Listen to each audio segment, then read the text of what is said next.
jam padre Stefano Corticelli, jam një jezuit italian nga Torino, Chieri afër Torinos, dhe jam jezuit nga 29 vite.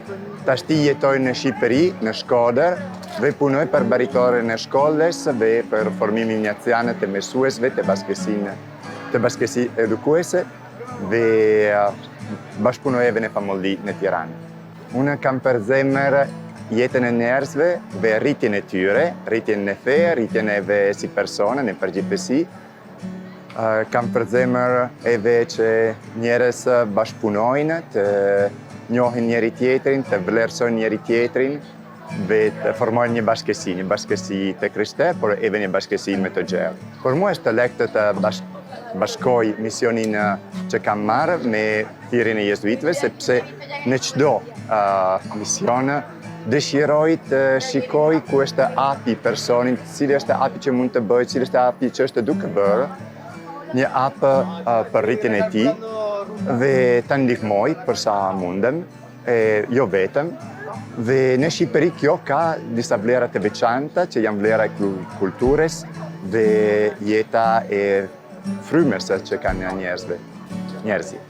Sfidat janë të shumta, janë sfida të vendi, një vend nga të cilën shumë persone dëshirojnë të largohen për shkak të punës, për shkak të padrejtësi që ka, për shkak të korrupsioni, vështirësi të ndryshme që janë në vend. Kështu familja janë të shpërndara në shumë shtete, por kështu edhe popullsia edhe rritet në moshë, tashti janë shumë persone të moshuar janë të braktisura, por janë edhe sfidat e misionit tonë që kemi mbetur 3 jezuitë deri tashti, do të jemi 4 në pak kohë, dhe bashkëpunimi është edhe një dëshirë shumë e madhe që kemi, por ka edhe sfidat e veta, jemi një ambient të këndshëm në të cilën çdo person ndihet rehat, si në shtëpi. E nuk është gjithmonë kështu, ka disa pengesa, duhet të kapërcejmë pengesa. Feja mund të frymëzojë, domethënë në një shkolla është hapur për të gjithë, edhe një pjesë të mësuesve i përket një besim tjetër, që është besimi musulman, kështu edhe punëtorëve të shkollës, jo të gjithë janë katolik.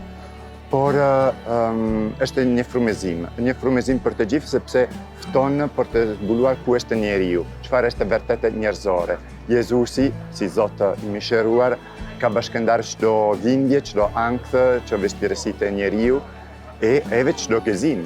E kështu mund të na ndihmoj për të vlerësuar e për të favorizuar jetën e për të zvogëluar që pengon jetën. Është një vlerë shumë e madhe, sepse vetëm një person mund të jetë në qendër të vëmendjes e nuk është një gjë e mirë, kurse së bashku është marrëdhënia bashkëpunimi, marrëdhënia e një kërkim së bashku, në të cilën edhe karakteristika i gjithë secili bashkohen, një person mund të ketë një prirje e një tjetër, kompensohemi. Dhe sidomos është një vlerësim që çdo person mund të ketë me tjetrin, përveç anën profesionale që është edhe një vlerë shumë e madhe. Do të thonë, disa persone janë të specializuar, mendoj mësuese që kanë vite përgatitje, vite përvojës, janë themeli një shkolle, ne si jezuitë i shoqërojmë, qëndrojmë anash e bashkëndajmë misionin. Por bukuria është punë e tyre, punë e përkushtuar të tyre.